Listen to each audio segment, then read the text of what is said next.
Hello, family and friends. How are you today? Whether you're joining from North America or you're in Africa, this is your favorite family life strategist.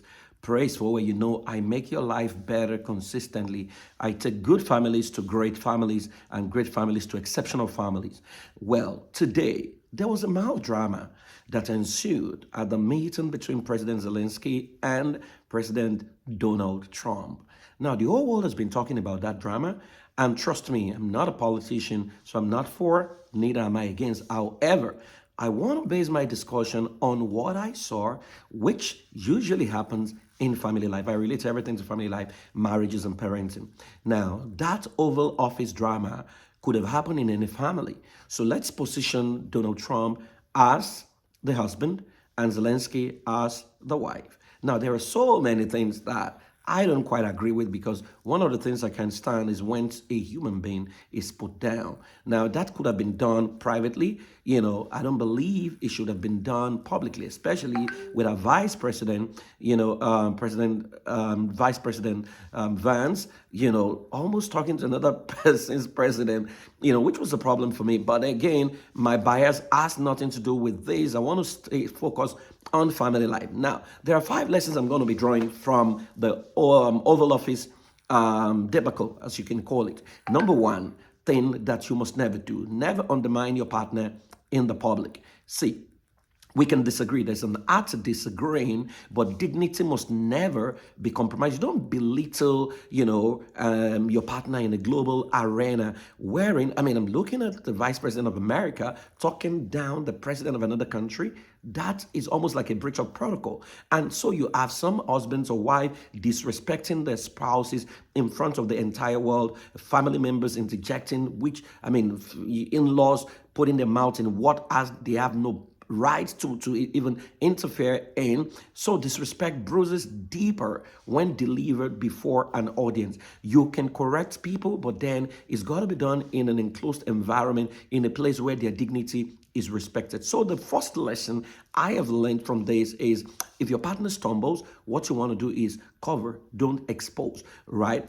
That doesn't mean that you shy away from the truth. You can speak the truth to them in an enclosed environment, not before the whole world. Number 2 lesson, or 2 things I discovered from that experience, is that power struggle, skill connection, especially dominance in diplomacy, right? And so a lot of us, we want to win rather than sustain the relationship. So we say that in marriage, the rule of thumb is you don't insist on your right, you do what is right. So when one person insists on absolute control, the other is left feeling unheard and undervalued. And many of us are like that in a relationship. We believe, especially for those of us who are men, you believe you have the final say in a relationship, so your wife has got no say. You see, in love, as in leadership, the strongest unions are built on shared power, not power play. So the lesson there is that true strength in marriage is humility, the ability to listen, to yield when needed, and to make room for both voices. And that takes me to number 3 thing I learned from that experience: the way you say it matters much more than what you say. Because sometimes, you see, there's a hard truth that can be spoken harshly, and then it turns into an attack. Have you not noticed that oftentimes, if you come from a fact-finding point of view, your spouse is going to respond better to you than when you come in an accusatory manner?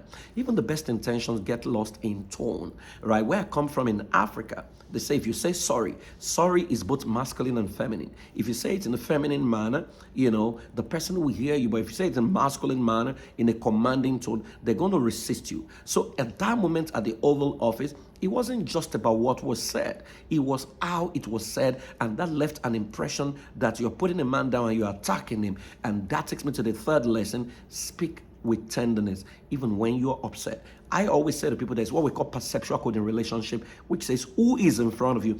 How you see the person, the person's perception determines how you receive them and determines how you communicate with them. If you see your spouse as someone who is subservient to you, as a slave, you're likely going to talk to them anyhow. And that takes us to number 4. Mutual respect is the glue of every relationship. See, no matter what you think about yourself, disrespect poison alliances, whether between nations or between lovers, right? Even when you don't agree with your partner, You hold them that dignity. Remember, your partner is a human being made in God's image. Because when respect is lost, love starts to erode. And that's why I always say when people say a man needs respect, a woman needs love. Everybody needs respect, and every human being needs love. So the lesson here, in moment of conflict, ask, is my response preserving our love or destroying it, right? You need to choose honor over ego. What happens at the overall was a manifestation of ego, and you want to choose honor over ego. And that takes me to the number 5 lesson I learned from that experience. Win the heart, not just the argument.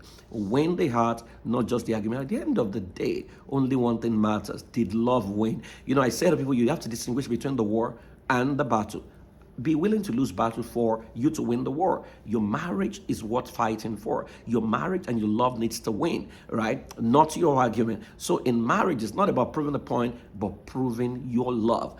If your victory leaves your partner feeling defeated, you've lost something greater than the argument. So seek to understand before being understood. The goal is not to win battles, but to win each other's heart every day. Well, the question I'm going to ask you is, what were your own take home from that experience? Let me tell you this. See, the world is not a world of bullies, even though bullies sometimes rule the world. It must be a world where we have mutual respect for everyone, where you see your partner as a feminine expression of you and your husband as a masculine expression of you. When you see them as you are, it's in Africa we call it Ubuntu. I am because you are. There is no me without you. Whatever I do against you, I do against myself.